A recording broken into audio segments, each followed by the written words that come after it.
Good afternoon बच्चों।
नदी देखे और उसमें बैठ गया और नमक का बोरा था वो उसके पीठ के पीछे लदा हुआ था, है ना।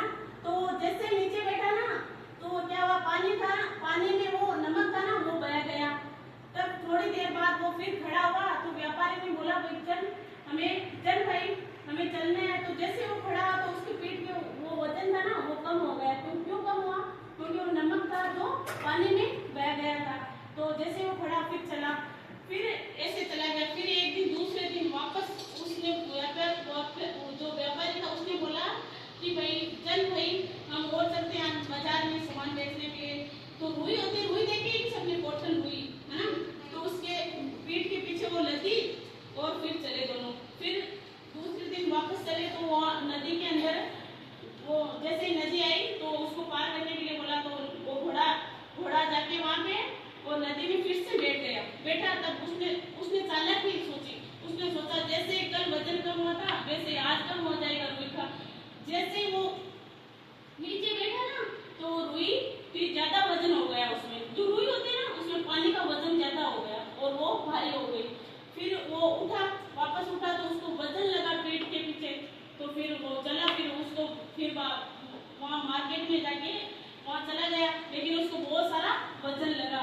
तो वो रास्ते में क्या सोच रहा है, टंकी ऐसे सोच रहा है कि भाई मुझे किसी भी हालत में, कोई भी हालत में चालाकी नहीं करनी चाहिए, चतुराई कभी नहीं करनी चाहिए। उसने चतुराई की ना, जैसे उसने सोचा नमक कम हुआ वैसे क्या हो जाएगी, रुई का भार भी कम हो जाएगा। लेकिन वो कम नहीं हुआ, ज्यादा हो गया था। इसलिए कभी भी किसी को जैसे ज्यादा चतुराई नहीं करनी चाहिए ना। क्या हुआ, वो कहाँ जा रहा था, डंकी कहाँ जा रहा था, उसकी पीठ के पीछे क्या था, रुई और क्या था, नमक। नमक पानी में बह गया, रुई का भार ज्यादा हो गया था, वो था ना। ओके,